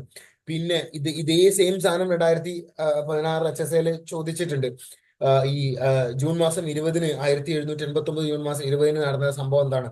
ടെന്നീസ് കോർട്ട് ഓത്താണ്. അപ്പൊ ഇതെല്ലാം ഇയറിനെ അടിസ്ഥാനമാക്കിയിട്ടുള്ള ചോദ്യങ്ങളാണ് അധികവും ചോദിച്ചിട്ടുള്ളത്. പിന്നെ അതല്ലാതെ ചോദിച്ചിട്ടുള്ളത് മറ്റേ വോൾട്ടയറിന്റെ ഒരു ചോദ്യം മാത്രമാണ്. ആ പേര് അല്ല അറിയപ്പെടുന്നത് ആരാണ് എന്നുള്ള ചോദ്യമാണ് അതിലല്ലാതെ ചോദിച്ചിട്ടുള്ള ഒരു ചോദ്യം എന്ന് പറയുന്നത്. അപ്പൊ നമുക്ക് പ്രതീക്ഷിക്കാവുന്ന ടൈപ്പ് ചോദ്യങ്ങൾ ഈ ഭാഗത്ത് നിന്ന് പ്രതീക്ഷിക്കാവുന്ന ടൈപ്പ് ചോദ്യങ്ങൾ എന്ന് പറയുന്നത് ഇയറുമായിട്ട് ബന്ധപ്പെട്ടിട്ടുള്ളതായിരിക്കാം. കാരണം നമ്മൾ മുൻവർഷ ക്വസ്റ്റ്യനുകളുടെ പാറ്റേൺ നമ്മൾ നോക്കുകയാണെന്നുണ്ടെങ്കിൽ അധികവും ഈ ക്വസ്റ്റ്യൻ ഓറിയന്റഡ് ആയിട്ടുള്ള അല്ല ഈ ഇയർ ഓറിയന്റഡ് ആയിട്ടുള്ള ക്വസ്റ്റ്യൻസ് ആണ് ചോദിച്ചിട്ടുള്ളത്. അപ്പോൾ ഓരോ ഇവന്റും അതിന്റെ ഇയറും പഠിച്ചിരിക്കൽ വളരെ നിർബന്ധമാണ്. ഓക്കെ, അത് നിങ്ങൾ എന്തായാലും പഠിച്ചിരിക്കുക. അങ്ങനെയാണെന്നുണ്ടെങ്കിൽ ഒരു മാർക്ക് നിങ്ങൾക്ക് ഷുവർ ആയിട്ട് കിട്ടും. ഓക്കെ, ഇനി നമുക്ക് ഫ്രഞ്ച് വിപ്ലവം ഡിസ്കസ് ചെയ്യാം. ഇപ്പൊ ഫ്രഞ്ച് വിപ്ലവം ലോകത്തിലെ ഏറ്റവും പ്രധാനപ്പെട്ട ഏറ്റവും ഇമ്പോർട്ടന്റ് ആയിട്ട് നടന്നിട്ടുള്ള ഒരു വിപ്ലവമാണ് ഈ ഫ്രഞ്ച് വിപ്ലവം എന്ന് പറയുന്നത്. അപ്പൊ അത് നമ്മൾ നേരത്തെ ഡിസ്കസ് ചെയ്ത പോലെ നടന്നിട്ടുണ്ടായിരുന്നത് 1789 പേര് സൂചിപ്പിക്കുന്ന പോലെ തന്നെ ഫ്രാൻസിൽ വെച്ചിട്ടാണ് ആ വിപ്ലവം നടന്നിട്ടുണ്ടായിരുന്നത്. ഫ്രാൻസിന്റെ ഹിസ്റ്ററിയെ മൊത്തത്തിൽ മാറ്റിമറിച്ചൊരു സംഭവമാണ് ഈ ഫ്രഞ്ച് വിപ്ലവം എന്ന് പറയുന്നത്. ലോക ചരിത്രത്തിലെ ഏറ്റവും വലിയ നാഴികക്കല്ല് എന്ന് നമുക്ക് വിളിക്കാവുന്ന ഒന്നാണ്. അതായത് യൂറോപ്പിന്റെ ചരിത്രത്തിലും ഫ്രാൻസിന്റെ ചരിത്രത്തിലും ഒക്കെ, അതുപോലെ തന്നെ ലോക ചരിത്രത്തിലൊക്കെ നടന്നിട്ടുള്ള ഏറ്റവും ഇമ്പോർട്ടന്റ് ആയിട്ടുള്ള ഇവന്റുകളിൽ ഒന്നാണ് ഈ ഫ്രഞ്ച് വിപ്ലവം എന്ന് പറയുന്നത്. അപ്പോ ഈ ഫ്രഞ്ച് വിപ്ലവത്തിന്റെ ഒരു പ്രാധാന്യം എന്താണെന്ന് വെച്ച് കഴിഞ്ഞാൽ നൂറ്റാണ്ടുകളായിട്ട് നിലനിന്നിട്ടുണ്ടായിരുന്ന രാജഭരണം ഫ്രാൻസിൽ അവസാനിക്കപ്പെട്ടു. അതാ പറഞ്ഞത് എന്ത്, ഈ നാഷണൽ കൺവെൻഷൻ വരുന്നു, ഫ്രാൻസിനെ പിന്നീട് ഒരു 3 വർഷം കഴിഞ്ഞതിന് ശേഷം, റവല്യൂഷൻ നടന്ന ഒരു 3 വർഷം കഴിഞ്ഞതിന് ശേഷം ഒരു ജനാധിപത്യ രാജ്യമായിട്ട് മാറ്റാണ്. അവിടെ ഒരു പാർലമെന്റ് ഒക്കെ വരുന്നുണ്ട്. അപ്പൊ ഈ ഫ്രാൻസിൽ നടന്നൊരു പരിപാടി, ഫ്രാൻസിൽ പണ്ട് മുതൽ ഒരു പാർലമെന്റ് പോലത്തെ ഒരു സെറ്റപ്പ് ഉള്ളതാണ് ഓൾറെഡി. അവിടെ 3 എസ്റ്റേറ്റ് എന്ന് പറഞ്ഞൊരു പരിപാടി ഉണ്ട്. ഒരു പാർലമെന്റ് പോലത്തെ ഒരു സെറ്റപ്പ് ഉണ്ടായിരുന്നു. പക്ഷെ ആ പാർലമെന്റ് വിളിച്ചു കൂട്ടാൻ വേണ്ടിയിട്ട് അവിടുത്തെ രാജാക്കന്മാർ തയ്യാറായിട്ടുണ്ടായിരുന്നില്ല എന്നുള്ളതാണ്. ഫ്രാൻസിൽ 1614 ഏറ്റവും ലാസ്റ്റ് ആയിട്ടുള്ള പാർലമെന്റ് ചേർന്നിട്ടുണ്ടായിരുന്നു, 1614. പിന്നീട് ഒരു 100-150 വർഷത്തിന് ഫ്രാൻസിൽ എന്ത് ചേർന്നിട്ടില്ല, ഇതേപോലുള്ള ജനാധിപത്യ മീറ്റിങ്ങുകളോ പാർലമെന്റ് മീറ്റിങ്ങുകളോ നടന്നിട്ടുണ്ടായിരുന്നില്ല. സോ പിന്നീട് അങ്ങോട്ടേക്ക് ഫ്രാൻസിൽ മൊത്തത്തിൽ രാജകീയ സ്വച്ഛാധിപത്യം അല്ലെങ്കിൽ ഓട്ടോക്രസിയാണ് നിലനിന്നിട്ടുണ്ടായിരുന്നത്. ഡെസ്പോട്ടിസമാണ്, പരമാധികാരമാണ്, രാജാക്കന്മാരുടെ പരമാധികാരമാണ് നിലനിന്നിട്ടുണ്ടായിരുന്നത്. ആളുകളുടെ അവകാശങ്ങളോ കാര്യങ്ങളോ ഒന്നും മാനിച്ചിട്ടുണ്ടായിരുന്നില്ല അവിടുത്തെ രാജാക്കന്മാർ. അപ്പോ ഈ തരത്തിൽ നിലനിന്നിട്ടുണ്ടായിരുന്ന രാജാധികാരത്തെ അല്ലെങ്കിൽ സ്വച്ഛാധിപത്യത്തെയാണ് ഫ്രഞ്ച് റവല്യൂഷൻ അവസാനിപ്പിച്ചിട്ടുണ്ടായിരുന്നത്. അപ്പൊ അതുകൊണ്ട് ഫ്രഞ്ച് വിപ്ലവം ഇമ്പോർട്ടന്റ് ആവുകയാണ് ചെയ്യുന്നത്. അപ്പൊ നിങ്ങൾ ഓർത്തിരിക്കുക, 614 ലാസ്റ്റ് ആയിട്ട് പാർലമെന്റ് ചേർന്നിട്ടുണ്ടായിരുന്നത്, ലൂയി 12 സമയത്തൊക്കെ. അതിനുശേഷം പിന്നീട് പാർലമെന്റ് ചേർന്നിട്ടില്ല. പിന്നീട് ഉള്ള രാജാക്കന്മാർ ആരും തന്നെ പാർലമെന്റ് ചേർന്നിട്ടുണ്ടായിരുന്നില്ല. അപ്പൊ അത് സൂചിപ്പിക്കുന്ന എന്താണെന്ന് വെച്ചാൽ രാജാക്കന്മാർ തങ്ങളുടെ അധികാരം ഷെയർ ചെയ്യാൻ ആഗ്രഹിച്ചിരുന്നില്ല എന്നുള്ളതാണ്. ഇപ്പൊ രാജാക്കന്മാർക്ക് ഇപ്പൊ ഒരു ഡിസിഷൻ എടുക്കണം, ഇപ്പൊ ഒരു യുദ്ധം നടത്തണം, രാജാക്കന്മാർക്ക് നികുതി കൂട്ടണം, അങ്ങനെ വേണമെന്നുണ്ടെങ്കിൽ ഈ പാർലമെന്റ് അംഗീകാരം ഉണ്ടെങ്കിൽ മാത്രമേ ഫ്രാൻസിൽ നികുതി കൂട്ടാനോ യുദ്ധം ചെയ്യാനൊക്കെ പറ്റുള്ളൂ. അപ്പൊ അങ്ങനത്തെ ഒരു നിയമം ഉണ്ടായിരുന്നു. പക്ഷെ അത് മാറ്റിമറിച്ചിട്ടുണ്ടായിരുന്നു. പിന്നീട് ഫ്രാൻസ് കംപ്ലീറ്റ് ആയിട്ട് രാജാക്കന്മാരുടെ പരമാധികാരത്തിലോട്ട് മാറിയിട്ടുണ്ടായിരുന്നു. അപ്പൊ അതിനൊരു അവസാനം കുറിച്ചിട്ടുണ്ടായിരുന്നത് ഫ്രഞ്ച് വിപ്ലവമാണ്. അപ്പൊ ഈ 1600, അതായത് ഒരു 15-ാം നൂറ്റാണ്ട് മുതൽക്ക് ഫ്രാൻസിൽ ഭരണം നടത്തിയിട്ടുണ്ടായിരുന്നത് ബർബൺ എന്ന് പറയുന്ന ഒരു ഡൈനാസ്റ്റിയാണ്. ഈ ബർബൺ ഡൈനാസ്റ്റിയിലെ രാജാക്കന്മാരാണ് സ്വച്ഛാധിപതികളായിട്ട് മാറിയിട്ടുണ്ടായിരുന്നത്. അവരാണ് എന്ത് പാർലമെന്റ് കൂടുന്നതൊക്കെ അവസാനിപ്പിച്ചിട്ടുണ്ടായിരുന്നത്. അപ്പൊ അവർക്കെതിരെ, ഈ ബർബൺ ഡൈനാസ്റ്റിയിലെ രാജാക്കന്മാർക്കെതിരെയാണ് ഫ്രഞ്ച് വിപ്ലവം നടന്നിട്ടുണ്ടായിരുന്നത്. അതിലെ രാജാക്കന്മാരാണ് Louis 12 Louis 13 Louis 14 Louis 15 Louis 16 അപ്പൊ നമുക്ക് ഇവരൊക്കെ പേര് ഡിസ്കസ് ചെയ്യേണ്ടതുണ്ട്. ഓക്കെ, അപ്പം അവർക്കെതിരെയാണ് യുദ്ധങ്ങൾ നടന്നിട്ടുണ്ടായിരുന്നത്. ഓക്കെ, അതുപോലെ തന്നെ ഈ ഫ്രഞ്ച് വിപ്ലവം ലോകത്തിന് നൽകിയ ഏറ്റവും വലിയൊരു കോൺട്രിബ്യൂഷൻ എന്ന് പറയുന്നത് 3 ആശയങ്ങളാണ്. അതായത് സ്വാതന്ത്ര്യം, സമത്വം, സാഹോദര്യം എന്നുള്ളതാണ്. ഇത് അതായത് ലിബർട്ടി, ഇക്വാലിറ്റി, ഫ്രട്ടേണിറ്റി, ഈ 3 ആശയങ്ങളാണ് ഫ്രഞ്ച് റവല്യൂഷൻ സംഭാവന നൽകിയിട്ട്. അത് വളരെ ഇമ്പോർട്ടന്റ് ആണ്. കാരണം ചിലപ്പോൾ ഇത് മാറ്റി ചോദിക്കാൻ പറ്റും. ഓക്കെ, അപ്പം മതേതരത്വം ഇതാണോ ഇതിന്റെ ആശയം, അല്ലെങ്കിൽ സ്വാതന്ത്ര്യം, മതേതരത്വം, സമത്വം ഇതാണോ ഫ്രഞ്ച് വിപ്ലവത്തിന്റെ ആശയം എന്നുള്ള രീതിയിൽ ചിലപ്പോൾ ചോദിക്കാൻ മതി. അപ്പോൾ നിങ്ങൾ ഈ 3 ആശയങ്ങളും ഓർത്തിരിക്കണം: സ്വാതന്ത്ര്യം, സമത്വം, സാഹോദര്യം. ഓക്കെ, ഇക്വാളിറ്റി, ലിബർട്ടി, ഫ്രട്ടേണിറ്റി, ഇത് 3മാണ് ഫ്രഞ്ച് വിപ്ലവത്തിന്റെ ആശയങ്ങൾ എന്ന് പറയുന്നത്. അപ്പൊ ഈ ആശയങ്ങൾ ലോകത്തിന് സംഭാവന നൽകിയിട്ടുണ്ടായിരുന്നു. അതായത് എല്ലാ മനുഷ്യന്മാരും ഒന്നാണ്, ഇൻഡിപെൻഡൻസ് വേണം ആളുകൾക്ക്, ഒരാളും ഒരാളുടെ അടിമകളല്ല. അതുപോലെ തന്നെ മനുഷ്യർ പരസ്പരം സഹോദര്യത്തോട് സഹവസിക്കണമെന്ന് ലോകത്തിന് പറഞ്ഞു കൊടുത്തിട്ടുണ്ടായിരുന്ന വിപ്ലവമാണ് ഫ്രഞ്ച് വിപ്ലവം, അല്ലെങ്കിൽ ഈ ആശയങ്ങൾ ഫ്രാൻസിൽ നടപ്പിലാക്കാൻ വേണ്ടിയിട്ട് നടന്നിട്ടുണ്ടായിരുന്ന യുദ്ധമാണ് ഫ്രഞ്ച് വിപ്ലവം എന്ന് പറയുന്നത്. ഓക്കെ, അതുപോലെ തന്നെ ഫ്രഞ്ച് വിപ്ലവത്തിന്റെ മറ്റൊരു പ്രത്യേകത എന്താണെന്ന് വെച്ചാൽ മനുഷ്യന്റെ റൈറ്റുകൾക്ക് വേണ്ടിയിട്ട്, മനുഷ്യന്റെ അവകാശങ്ങൾക്ക് വേണ്ടിയിട്ട് നടന്നിട്ടുണ്ടായിരുന്ന ലോകത്തിലെ ആദ്യത്തെ സമരമാണ്, അല്ലെങ്കിൽ ആദ്യത്തെ വിപ്ലവമാണ് ഫ്രഞ്ച് റവല്യൂഷൻ എന്ന് പറയുന്നത്. അതായത് മാനവരാശിയുടെ അവകാശങ്ങളുടെ തിയറിയുമായിട്ട് ബന്ധപ്പെട്ട് അതിനെ അടിസ്ഥാനമാക്കിയിട്ട് നടന്നിട്ടുണ്ടായിരുന്ന ആദ്യത്തെ വിപ്ലവമാണ് ഫ്രഞ്ച് വിപ്ലവം. സോ ഈ കാരണങ്ങൾ കൊണ്ടൊക്കെ ഫ്രഞ്ച് വിപ്ലവം എന്താ പറയുന്നത് കുറെ കൂടെ സിഗ്നിഫിക്കന്റ് ആണ്. അതുപോലെ തന്നെ ഫ്രാൻസിൽ ഈ വിപ്ലവം നടന്നതിന്റെ പ്രധാനപ്പെട്ട റീസൺ എന്ന് പറയുന്നത് ഞാൻ നേരത്തെ പറഞ്ഞ പോലെ എന്താണ്, സാമൂഹിക സാമ്പത്തിക സമത്വം കൊണ്ടുവരിക, അതായത് സോഷ്യൽ ആൻഡ് എക്കണോമിക്കൽ ഇക്വാളിറ്റി കൊണ്ടുവരിക എന്നുള്ളതാണ് ഈ ഫ്രഞ്ച് റവല്യൂഷന്റെ അടിസ്ഥാനം എന്ന് പറയുന്നത്. അതിനു വേണ്ടിയിട്ടാണ് ഫ്രഞ്ച് റവല്യൂഷൻ ശരിക്കും നടന്നിട്ടുണ്ടായിരുന്നത്. അപ്പൊ ഇതാണ് ഇതിന്റെ സമത്വം എന്നുള്ളത് തന്നെയാണ് ഫ്രഞ്ച് റവല്യൂഷന്റെ ഏറ്റവും വലിയ ഒരു ഐഡിയ എന്ന് പറയുന്നത്. അതുപോലെ തന്നെ റെസ്പോൺസിബിൾ ആയിട്ടുള്ള ഒരു ഗവൺമെന്റിനെ അവിടെ ഫ്രാൻസിൽ സ്ഥാപിക്കാനും കൂടെ വേണ്ടിയിട്ടായിരുന്നു. അതാ ഞാൻ നേരത്തെ പറഞ്ഞു, രാജാക്കന്മാര് ജനങ്ങളെ മൈൻഡ് ചെയ്തിട്ടുണ്ടായിരുന്നില്ല. രാജാക്കന്മാര് തോന്നിയ പോലെ അവർ സ്വേച്ഛാധിപതികളായിട്ട് ഭരണം നടത്തുകയാണ് ചെയ്തിട്ടുണ്ടായിരുന്നത്. അപ്പോ അത് മാറ്റിക്കൊണ്ട്, ആ ഒരു സംവിധാനം മാറ്റിക്കൊണ്ട് കുറെ കൂടെ ജനങ്ങളെ കൺസിഡർ ചെയ്യുന്ന, ജനങ്ങളുടെ അവകാശങ്ങൾക്ക് മൂല്യങ്ങൾ നൽകുന്ന ഒരു ഗവൺമെന്റിനെ സ്ഥാപിക്കുക എന്നുള്ള ലക്ഷ്യത്തോടു കൂടിയിട്ടാണ് ഫ്രഞ്ച് റവല്യൂഷൻ നടക്കുന്നത്. അതുപോലെ തന്നെ ഫ്രഞ്ച് റവല്യൂഷൻ ലോകത്തിലെ മറ്റ് റവല്യൂഷനുകളെ സ്വാധീനിച്ചിട്ടുണ്ട്. ഇപ്പൊ നമ്മൾ റവല്യൂഷനുകളുടെ ഒരു ക്രൊണോളജി നിങ്ങൾ പരിശോധിക്കുകയാണെന്നുണ്ടെങ്കിൽ അതിൽ ആദ്യം നടന്നിട്ടുണ്ടായിരുന്ന റവല്യൂഷൻ എന്ന് പറയുന്നത് ഇംഗ്ലണ്ടിലെ റവല്യൂഷൻ ആണ്. അതിനുശേഷം പിന്നീട് നടന്നിട്ടുണ്ടായിരുന്ന റവല്യൂഷനാണ് ഫ്രഞ്ച് റവല്യൂഷൻ. അപ്പൊ അത് നിങ്ങളൊന്ന് ഓർത്തിരിക്കണം. അതിന്റെ ഇടയിൽ അമേരിക്കൻ റവല്യൂഷൻ നടക്കുന്നുണ്ട് കേട്ടോ.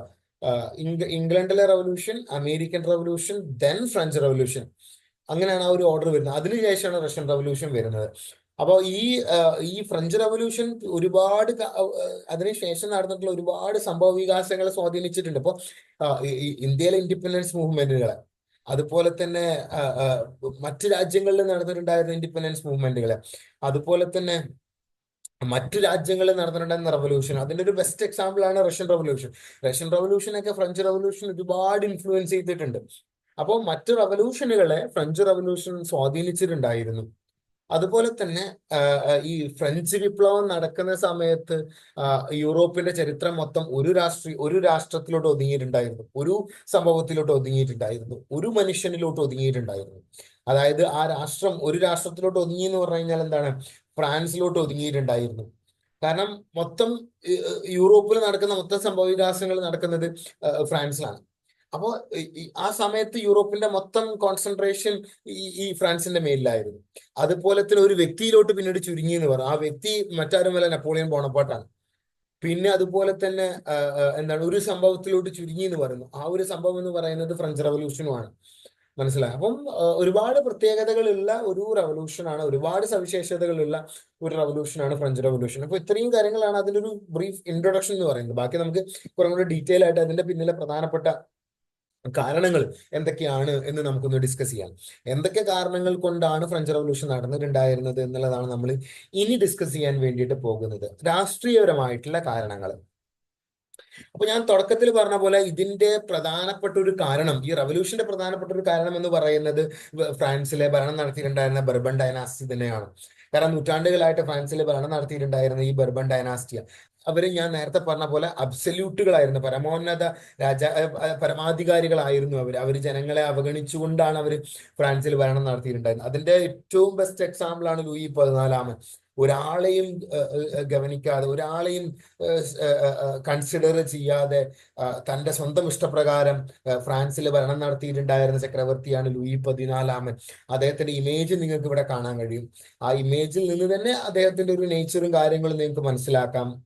ഓക്കെ, അപ്പൊ അദ്ദേഹം ഫ്രാൻസിലെ രാജാവായിരുന്നു. ഫ്രാൻസിലെ ഏറ്റവും ഫേമസ് ആയിട്ടുള്ള രാജാവാണ് ലൂയി 14.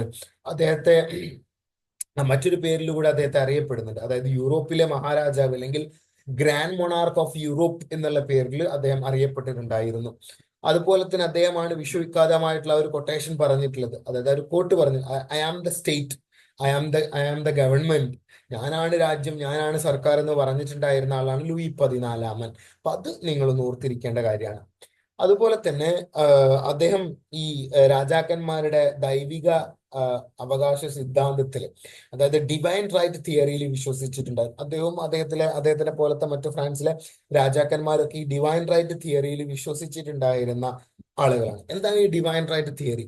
ഡിവൈൻ റൈറ്റ് തിയറി എന്ന് പറഞ്ഞു കഴിഞ്ഞാൽ ഈ രാജാക്കന്മാരെ നിയോഗിക്കുന്നത് ദൈവമാണ് എന്ന് വിശ്വസിക്കുന്നതിനെയാണ് നമ്മൾ എന്ത് വിളിക്കുക? Divine right theory. അതായത് രാജാക്കന്മാർ അധികാരത്തിലേറുന്ന സമയത്ത് അവർ പറയും, എന്നെ രാജാവാക്കിയത് ദൈവമാണ്, ഞാൻ ഇവിടെ ദൈവകൽപ്പന പ്രകാരമാണ് രാജാവായിരിക്കുന്നത്, അപ്പൊ അതുകൊണ്ട് ജനങ്ങൾ നിങ്ങൾ എന്നെ അനുസരിക്കണം, നിങ്ങൾ എന്നോട് ചോദ്യങ്ങൾ ചോദിക്കാൻ പാടില്ല എന്ന് പറയുന്ന ഒരു പരിപാടി. ഞാൻ നിങ്ങളാണ് എൻ്റെ മേൽ ഡിപ്പെൻഡന്റ്, ഞാൻ ഫ്രീ ആണ്, അതുപോലെ തന്നെ എന്നോട് നിങ്ങൾ ചോദ്യങ്ങൾ ചോദിക്കാൻ പാടില്ല, ഞാൻ എന്താ പറയുന്നത്, അബ്സല്യൂട്ട് ആണ് എന്ന് പറയുന്ന ഒരു സിദ്ധാന്തമാണ് ഡിവൈൻ റൈറ്റ് തിയറി. അതായത് എല്ലാത്തിൽ നിന്നും അതീതനാണ് ഞാൻ, ഞാനാണ് ഏറ്റവും ടോപ്പിലുള്ള ആള്, അതിനെയാണ് ബിക്കോസ് എന്നെ അപ്പോയിന്റ് ചെയ്തത് ദൈവമാണ് എന്ന് പറയുന്ന തിയറിയാണ് ഡിവൈൻ റൈറ്റ് തിയറി എന്ന് പറയുന്നത്.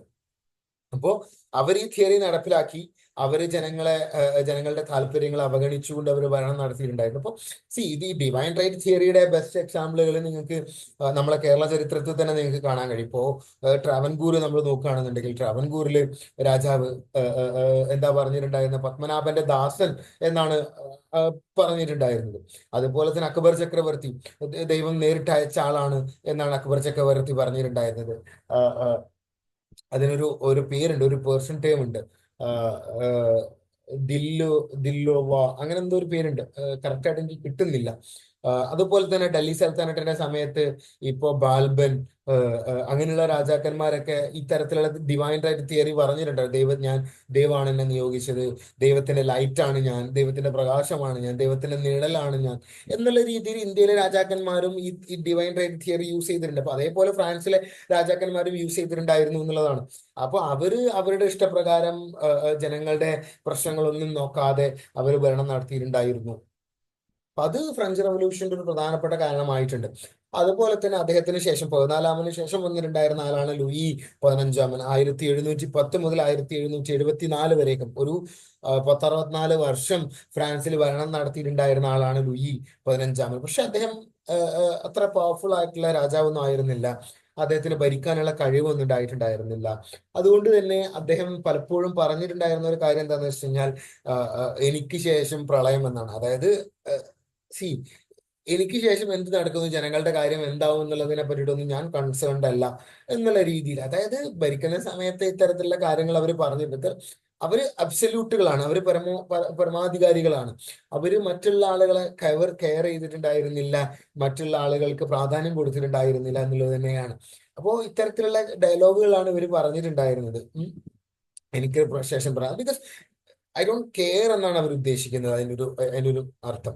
അപ്പോൾ ഇദ്ദേഹത്തിന്റെ സമയത്ത് ഫ്രാൻസ് ഒരുപാട് യുദ്ധങ്ങളിൽ പങ്കെടുത്തിട്ടുണ്ട്. ഇപ്പോൾ ഓസ്ട്രിയൻ പിന്തുടർച്ച യുദ്ധം, ഓസ്ട്രിയൻ വാർ ഓഫ് സക്സഷൻ, അതുപോലെ തന്നെ 7 years വാർ അല്ലെങ്കിൽ 7 വർഷത്തെ യുദ്ധം, ഇങ്ങനത്തെ ഒരുപാട് യുദ്ധങ്ങളിൽ ഫ്രാൻസ് പങ്കെടുത്തിട്ടുണ്ടായിരുന്നു ലൂയി 15 സമയത്ത്. അപ്പൊ ഇതിൽ ഈ ഓസ്ട്രിയൻ വാർ ഓഫ് സക്സഷൻ എന്ന് പറയുന്നത് ശരിക്കും 1740 48 ഇടയിൽ നടന്നിട്ടുണ്ടായിരുന്ന ഒരു യുദ്ധമാണ് ബിറ്റ്വീൻ ഫ്രാൻസ് അതുപോലെ തന്നെ ഇംഗ്ലണ്ട്. ഇവർ രണ്ടുപേരാണ് ഇതിലെ മെയിൻ ശക്തികളായിട്ടുണ്ടായിരുന്നത്. ശരിക്കും ഈ ഓസ്ട്രിയ എന്ന് പറയുന്നത് ജർമ്മനിയുടെ അടുത്ത് കിടക്കുന്ന ഒരു പ്രദേശമാണ്. അപ്പൊ അവിടെ ഭരണം നടത്തിയിട്ടുണ്ടായിരുന്നത് ഹോളി റോമൻ എംപറർ, നമ്മൾ പറഞ്ഞിട്ടുണ്ട് ഹോളി റോമൻ എംപയറിനെ പറ്റിയിട്ട് മുന്നത്തെ ക്ലാസ്സിൽ. അപ്പോൾ അവിടുത്തെ രാജാവായിട്ടുണ്ടായിരുന്ന ചാൾസ് 5 അദ്ദേഹം മരണപ്പെടുകയാണ് ചെയ്യുന്നത്.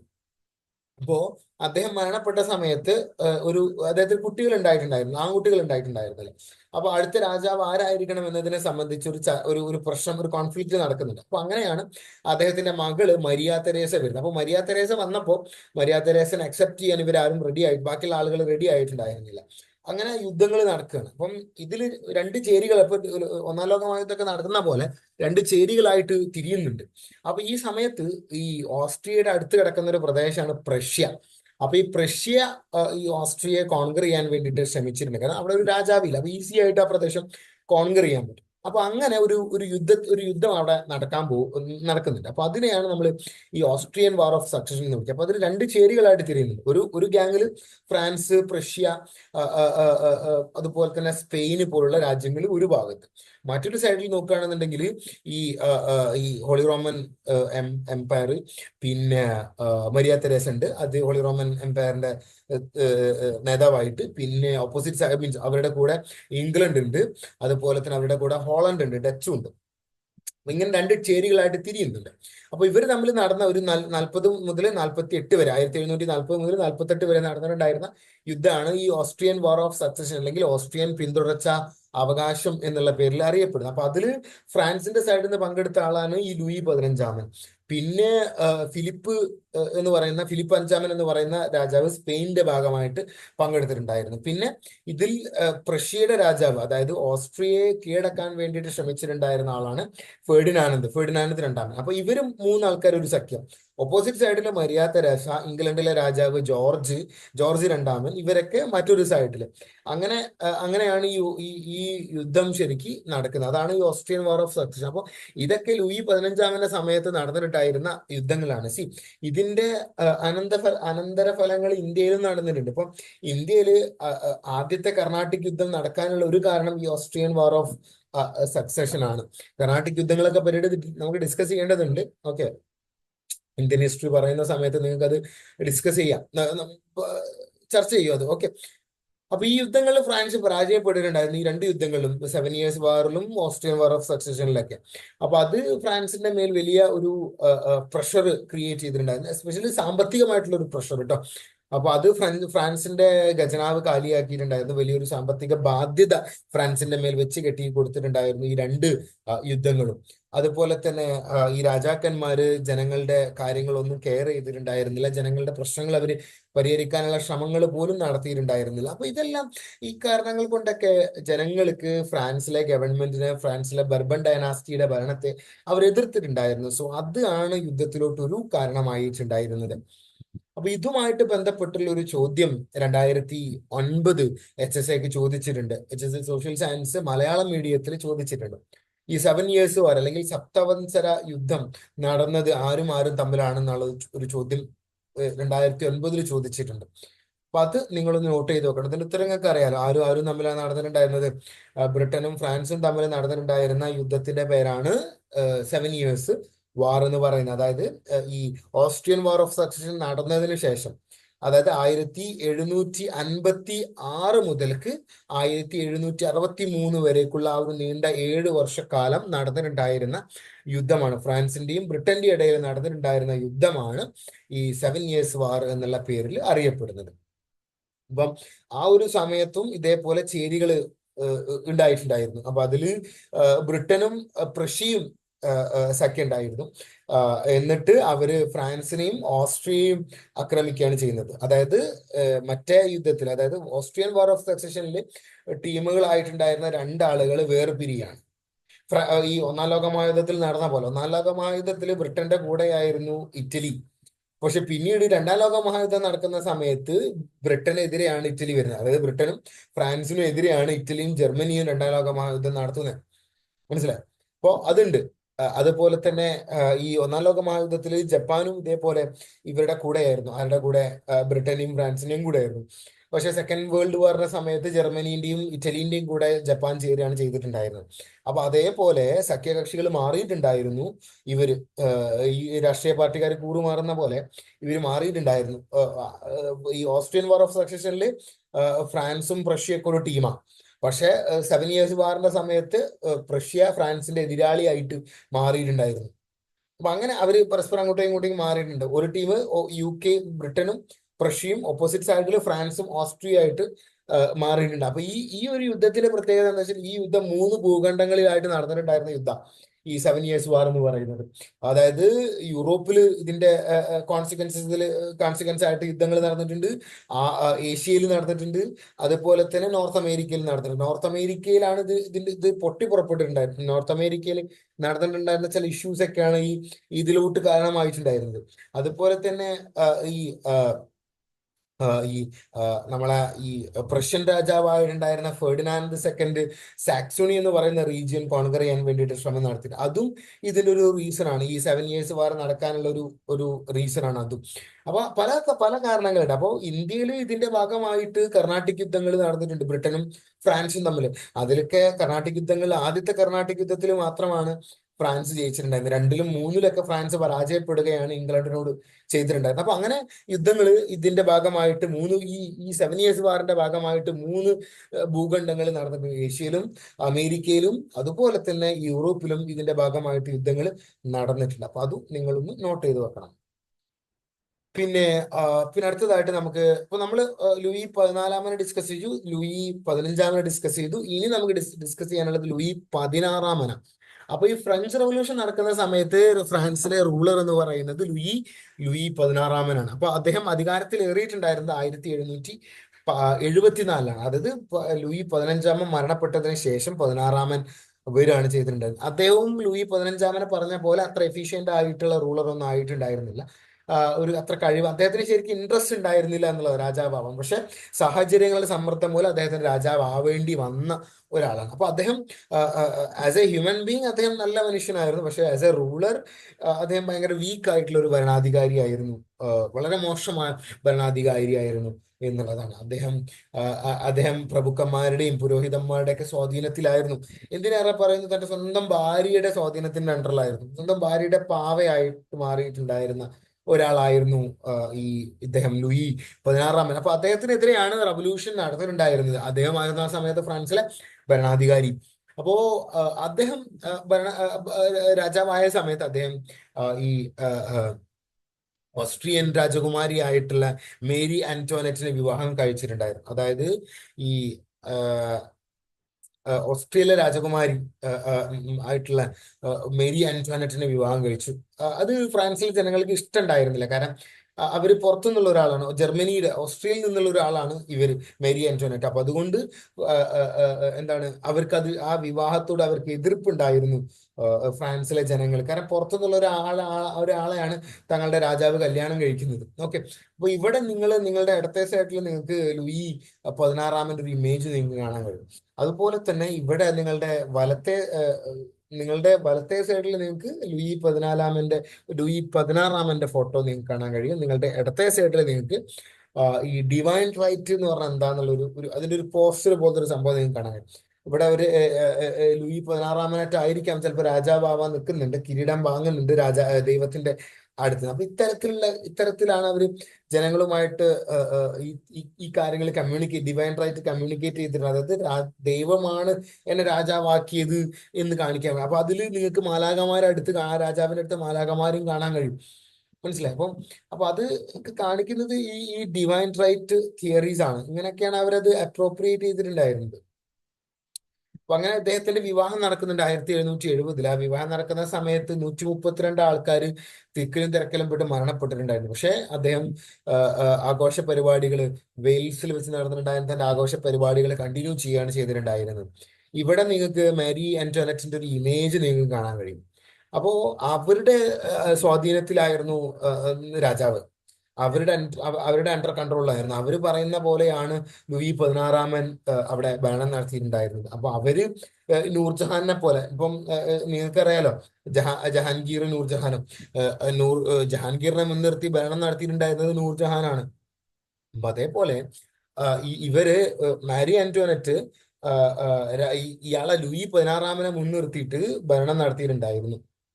അവര് കാര്യമായിട്ട് ഭരണത്തിൽ ഇടപെട്ടിട്ടുണ്ടായിരുന്നു. അവരുടെ ഭരണം സാധാരണക്കാരായിട്ടുള്ള ആളുകൾക്ക് ഒരുപാട് ബുദ്ധിമുട്ടുകൾ ഉണ്ടാക്കിയിട്ടുണ്ടായിരുന്നു. കാരണം അവര് ഭയങ്കര എന്താ പറയുന്നത്, എക്സ്ട്രാവഗൻസിന്റെ ഒരാളാണ്, ലക്ഷറിയുടെ ഒരാളായിരുന്നു. അപ്പൊ അവരുടെ ആഡംബര ജീവിതത്തിനായിട്ട് ഒരുപാട് പണം ചെലവഴിച്ചിട്ടുണ്ടായിരുന്നു. ഫ്രാൻസ് ഓൾറെഡി 1770 എന്ന് പറഞ്ഞാൽ ഫ്രാൻസ് ഓൾറെഡി സാമ്പത്തിക ഞെരുക്കത്തിലൂടെ കടന്നുപോയിക്കൊണ്ടിരിക്കുന്ന ഒരു സമയമാണ്. പക്ഷെ ആ സമയത്താണ് ഇവര് തന്റെ ആഡംബര ജീവിതവുമായിട്ട് അവർ മുന്നോട്ട് പോകുന്നത്. ഇപ്പൊ ജയലളിതനൊക്കെ പറഞ്ഞ പോലെ ഒരുപാട് വസ്ത്ര വസ്ത്രങ്ങൾ ഇവർക്കുണ്ടായിരുന്നു, ഒരുപാട് ആഡംബര വസ്തുക്കൾ ഇവർക്ക് ഉണ്ടായിട്ടുണ്ടായിരുന്നു, ചെരുപ്പുകളായിട്ടും വസ്ത്രങ്ങളായിട്ടും എല്ലാം. അപ്പൊ അതൊക്കെ അവരുടെ ആഡംബര ജീവിതം. അപ്പൊ അതുകൊണ്ട് ജനങ്ങൾ അവരുടെ ആഡംബര ജീവിതത്തിൽ ബുദ്ധിമുട്ട് അനുഭവിക്കേണ്ടി വന്നിട്ടുണ്ടായിരുന്നു. അതുകൊണ്ട് ജനങ്ങൾ അവരെ മാഡം ഡെഫിസിറ്റ് എന്നാണ് വിളിച്ചിട്ടുണ്ടായത്. ഡെഫിസിറ്റ് എന്ന് പറയുന്നത്, അതായത് നിങ്ങൾ ഈ എക്കണോമിക്സിൽ ഡെഫിസിറ്റ് ബഡ്ജറ്റ് എന്നതിനെ പറ്റിയിട്ടൊക്കെ നിങ്ങൾ കേട്ടിട്ടുണ്ട്. എന്താണ് ഡെഫിസിറ്റ് ബഡ്ജറ്റ്? ഡെഫിസിറ്റ് ബഡ്ജറ്റ് എന്ന് പറഞ്ഞാൽ കമ്മി ബഡ്ജറ്റ് എന്നാണ് അതിന്റെ ഒരു അർത്ഥം. അപ്പോൾ മാഡം ഡെഫിസിറ്റ് എന്ന് അവരെ ജനങ്ങൾ വിളിച്ചിട്ടുണ്ടായിരുന്നു. അതുപോലെ തന്നെ കാർട്ടൂണുകളിലൊക്കെ ഇവരെ മോശമായിട്ട് ചിത്രീകരിച്ചിട്ട്, ഇവരെ മോശമായിട്ട്, ഇവരെ ഒരു മൃഗത്തിന്റെ ഒരു രൂപവും ഇവരുടെ തലയൊക്കെ വെച്ചിട്ട് ആളുകൾ പോസ്റ്ററൊക്കെ ഉണ്ടാക്കിയിട്ടുണ്ട്. കാരണം അത് കാണിക്കുന്നത് ജനങ്ങൾക്ക് അവരോടുള്ള വെറുപ്പിനെയാണ് കാണിക്കുന്നത്. അതുപോലെ തന്നെ ഞാൻ നേരത്തെ പറഞ്ഞ പോലെ ജയലളിതനെ പോലെ വസ്ത്രങ്ങളോട് ഭയങ്കരമായിട്ടുള്ള ഒരു അഭിഭ്രമം, ഒരു ഭ്രാന്തൊക്കെ അവർക്ക് ഉണ്ടായിട്ടുണ്ടായിരുന്നു. വാങ്ങിക്കൂട്ടിയിട്ടുണ്ടായിരുന്നു ഒരുപാട് വസ്ത്രങ്ങൾ അവർ. അപ്പൊ അതൊക്കെ ഫ്രാൻസിനെ ഒരു സാമ്പത്തിക ഫിനാൻഷ്യൽ ക്രൈസിസിലോട്ട് നയിച്ചിട്ടുണ്ടായിരുന്നു.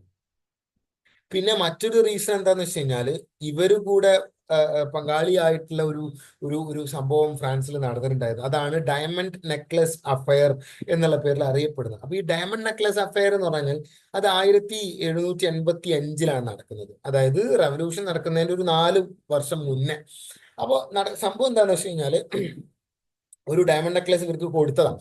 അപ്പൊ ഈ ഡയമണ്ട് നെക്ലസ് ഇവർക്ക് കൊടുത്ത ആള് ഒരു പുരോഹിതനായിരുന്നു, അതായത് ഒരു കർദിനാലായിരുന്നു, സഭയുടെ ഒരു പ്രധാനപ്പെട്ട ആളായിരുന്നു, കർദിനാലായിട്ടുള്ള രോഹൻ. അപ്പൊ അയാളാണ് മാരി ആന്റോണറ്റിന് എന്ത് കൊടുക്കുന്നത്? സമാനമായിട്ട് ഒരു ഡയമണ്ട് നെക്ലസ് കൊടുക്കുന്നത്. അപ്പൊ ഇത് ആളുകളുടെ ഇടയിൽ ഒരു പ്രശ്നം ഉണ്ടാക്കിയിട്ടുണ്ടായിരുന്നു. അത് ഒരു സംശയം. കാരണം ഈ ഒരു പുരോഹിതനായിട്ടുള്ള ഒരാളാണ്, ഒരു ഡയമണ്ട് നെക്ലസ് ആണ് കൊടുക്കുന്നത്, ഒരു രാജ്ഞിക്കാണ് കൊടുക്കുന്നത്. അപ്പോൾ ആളുകൾ സ്വാഭാവികമായിട്ട് സംശയിച്ചു, ഇവര് തമ്മിൽ എന്തെങ്കിലും ഒരു കണക്ഷൻ ഉണ്ടോ, ഇവര് തമ്മിൽ എന്തെങ്കിലും ഒരു അഫയർ ഉണ്ടോ, അതിന്റെ പുറത്താണോ ഇയാള് ഡയമണ്ട് നെക്ലേസ് കൊടുക്കുന്നത്? അതൊരു പുരോഹിതൻ കൊടുക്കുന്നോണ്ടുള്ള പ്രശ്നം. പുരോഹിതനായിട്ടുള്ള ഒരാള് രാജകുമാരിക്ക് അതും ഡയമണ്ട് നെക്ലസ് കൊടുക്കാം.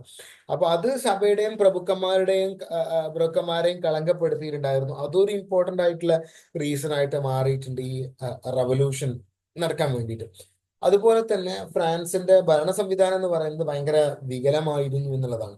അത്ര എഫിഷ്യന്റ് ഒന്നും ആയിരുന്നില്ല, നമ്മൾ നേരത്തെ പറഞ്ഞ പോലെ.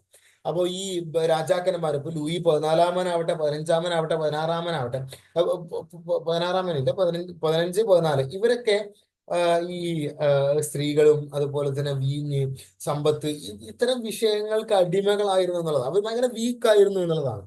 അതുപോലെ തന്നെ അവര് ജനങ്ങളുടെ ക്ഷേമത്തിന് വേണ്ടിയിട്ടോ കാര്യങ്ങൾക്കോ ഒന്നും അവർ ഒരു കാര്യവും ചെയ്തിട്ടുണ്ടായിരുന്നില്ല എന്നുള്ളതാണ്. അതുപോലെ തന്നെ ഇവരുടെയൊക്കെ ഭരണസമയത്ത് ഉദ്യോഗസ്ഥരായിട്ടുള്ള ആളുകൾ അഴിമതിയിൽ ഏർപ്പെട്ടിട്ടുണ്ടായിരുന്നു. ആ അഴിമതികൾ മൂലം ജനങ്ങൾ പ്രയാസപ്പെട്ടിട്ടുണ്ടായിരുന്നു. അതുമൂലമാണ് ജനങ്ങൾ സമരത്തിൽ ഇറങ്ങുന്നത്, വിപ്ലവത്തിൽ ഇറങ്ങുന്നത്. അപ്പൊ ഈ അഴിമതികൾ നിർത്തലാക്കാൻ വേണ്ടിയിട്ടുള്ള പരിപാടികളും ഇവരാരും തന്നെ കൈക്കൊണ്ടിട്ടുണ്ടായിരുന്നില്ല, രാജാക്കന്മാർ കൈക്കൊണ്ടിട്ടുണ്ടായിരുന്നില്ല എന്നുള്ളതാണ്. അവർ കണ്ണടച്ച് ഇരുട്ടാക്കുകയാണ് ചെയ്തിട്ടുണ്ടായിരുന്നത്. അപ്പൊ അത്തരത്തിൽ ജനങ്ങളെ മൊത്തത്തിൽ അവര് അവഗണിച്ചിട്ടുണ്ടായിരുന്നു, ജനങ്ങൾക്ക് വേണ്ടി ഒന്നും അവര് ചെയ്തിട്ടുണ്ടായിരുന്നില്ല എന്നുള്ളതാണ്. അതുപോലെ തന്നെ രാജ്യത്ത് ഒരു ഏകീകൃത ഭരണ സംവിധാനം നിലനിന്നിട്ടുണ്ടായിരുന്നില്ല. അപ്പൊ ഇതെല്ലാം എന്തിനു കാരണമായിട്ടുണ്ട്? ഫ്രഞ്ച് റവല്യൂഷൻ നടക്കാൻ കാരണമായിട്ടുണ്ട്. കാരണം ഇതെല്ലാം കാണിക്കുന്നത് രാജാവിന്റെ വീക്ക്നെസ് ആണ്. അപ്പൊ 13ഓളം പ്രവിശ്യകൾ ഉണ്ടായിട്ടുണ്ടായിരുന്നു. അവിടുത്തെ കോടതികളോ അതുപോലെ തന്നെ പാർലമെന്റുകളോ തമ്മിലൊന്നും ഒരു ഏകീകൃതവും ഉണ്ടായിട്ടുണ്ടായിരുന്നില്ല. അതുപോലെ തന്നെ അവിടെയൊക്കെ അതായത് ഒരു യൂണിഫൈഡ് ആയിട്ടുള്ള നിയമങ്ങളോ കാര്യങ്ങളോ ഒന്നും ഉണ്ടായിട്ടുണ്ടായിരുന്നു. തോന്നിയ പോലെ ഭരിക്കുക, ഓരോ പ്രദേശത്തുള്ള നിയമങ്ങൾ അനുസരിച്ച് കാര്യങ്ങൾ കൊണ്ടുപോവുക, നിയമങ്ങൾ അനുസരിച്ച് ഭരിക്കുക എന്നുള്ളതായിരുന്നു അവിടെ ഫ്രാൻസിൽ നടന്നിട്ടുണ്ടായിരുന്ന കാര്യങ്ങൾ എന്ന് പറയുന്നത്. അതുപോലെ തന്നെ നികുതി പിരിവിൽ പല വ്യത്യാസങ്ങൾ ഉണ്ടായിട്ടുണ്ടായിരുന്നു. അതായത് നികുതി പിരിവ്, അതായത് ഒരു പ്രദേശത്ത് നിന്ന് പിരിക്കുന്ന പോലെ അല്ല മറ്റൊരു പ്രദേശത്ത് നിന്ന് നികുതി പിരിക്കുന്നത്. അത് ഒരു പ്രദേശത്ത് നിന്ന് ഒരു കർഷകനോട് ചിലപ്പോൾ ഒരു 10 റുപ്യ വാങ്ങിയിട്ടുണ്ട് എന്നുണ്ടെങ്കിൽ മറ്റേ പ്രദേശത്ത് നിന്ന് കർഷകനോട് ചിലപ്പോൾ 20 റുപ്യ ആയിരിക്കും വാങ്ങാം. ഒരേ ഒരേ ഒരേ ഭൂമിക്ക് രണ്ടാൾക്കും ചിലപ്പോൾ 1 സെന്റ് ആയിരിക്കും ഭൂമി ഉണ്ടാവുക. പക്ഷെ അതിന് ഒരാളോട് 10 റുപ്യ, ഒരാളോട് 15 റുപ്യ വാങ്ങിയിട്ട്, അപ്പൊ അത് അത്തരത്തിലുള്ള വ്യത്യാസം. അപ്പൊ അത് കാണിക്കുന്ന എന്താ? ഒരു യൂണിഫൈഡ് ആയിട്ടുള്ള ഒരു ഭരണ സംവിധാനം, അതായത് ഒരു സിംഗിൾ അഡ്മിനിസ്ട്രേറ്റീവ് സിസ്റ്റം ഫ്രാൻസിൽ ഉണ്ടായിട്ടുണ്ടായിരുന്നില്ല എന്നുള്ളത് തന്നെയാണ്. അപ്പൊ അത് എന്തിനു കാരണമായിട്ടുണ്ട്? ഫ്രാൻസിൽ ഈ റവല്യൂഷൻ നടക്കാനുള്ള ഒരു കാരണമായിട്ടുണ്ട്. അപ്പോൾ അതായത് ഭരണപരമായിട്ടുള്ള തകർച്ച ഒരു റീസൺ ആണ്. അതുപോലെ തന്നെ രാഷ്ട്രീയ അരാജകത്വം, കാരണം എന്താണെന്ന് ഞാൻ നേരത്തെ പറഞ്ഞു, രാജാക്കന്മാർ അവർക്ക് തോന്നിയ പോലെ ഭരിക്കുകയാണ്. അപ്പൊ അതൊരു റീസൺ ആയിട്ടുണ്ട്. അതുപോലെ തന്നെ സാമ്പത്തിക പ്രതിസന്ധി ഒരു റീസൺ ആയിട്ടുണ്ട്. അതുപോലെ തന്നെ ദുർഭരണം ഒരു റീസൺ ആയിട്ടുണ്ട്. ഇതെല്ലാം എന്തിന് കാരണമായിട്ടുണ്ട്? ജനങ്ങളുടെ അതൃപ്തിന് കാരണമായിട്ടുണ്ട്. ആ അതൃപ്തി മൂലമാണ് ജനങ്ങൾ എന്താക്കുന്നത്, റവല്യൂഷൻ നടത്തിയിട്ടുണ്ടായിരുന്നത് ഇംഗ്ലണ്ടിൽ. ഓക്കെ, അപ്പൊ ബാക്കി കാര്യങ്ങൾ നമുക്ക് നെക്സ്റ്റ് ക്ലാസ്സിൽ ഡിസ്കസ് ചെയ്യാം. ഇതൊക്കെയാണ് പ്രധാനപ്പെട്ട ഈ ഫ്രഞ്ച് റവല്യൂഷനുമായിട്ട് ബന്ധപ്പെട്ടിട്ടുള്ള പ്രധാനപ്പെട്ട കാര്യങ്ങൾ. വേറെയും ഒരുപാട് റീസൺസ് ഉണ്ട്. നമുക്ക് ബാക്കി കാര്യങ്ങൾ നമുക്ക് അടുത്ത ക്ലാസ്സിൽ കുറേ കൂടെ ഡീറ്റെയിൽ ആയിട്ട് ഡിസ്കസ് ചെയ്യും. അപ്പോൾ നമുക്ക് മറ്റു കാര്യങ്ങൾ, അതായത് സാമ്പത്തികമായിട്ടുള്ള കാരണങ്ങളുണ്ട്, സാമൂഹ്യപരമായിട്ടുള്ള കാര്യങ്ങൾ ഡിസ്കസ് ചെയ്യേണ്ടതുണ്ട്. അതുപോലെ തന്നെ റൂസോ, വോൾട്ടേർ പോലുള്ള ആളുകളെ പറ്റി അവരുടെ തത്വചിന്തകൾ, അവരുടെ ആശയങ്ങൾ, അവരുടെ എഴുത്തുകൾ എങ്ങനെയാണ് ഫ്രഞ്ച് റവല്യൂഷനെ സ്വാധീനിച്ചിട്ടുണ്ടായിരുന്നത് എന്നുള്ള കാര്യങ്ങളൊക്കെ നമുക്ക് ഡിസ്കസ് ചെയ്യേണ്ടതുണ്ട്. അപ്പോൾ അടുത്ത ക്ലാസ്സിൽ നമുക്ക് മറ്റ് പ്രധാനപ്പെട്ട കാരണങ്ങൾ എന്തൊക്കെയാണ് എന്നുള്ള കാര്യങ്ങൾ നമുക്ക് ഡിസ്കസ് ചെയ്യാം. Thank you.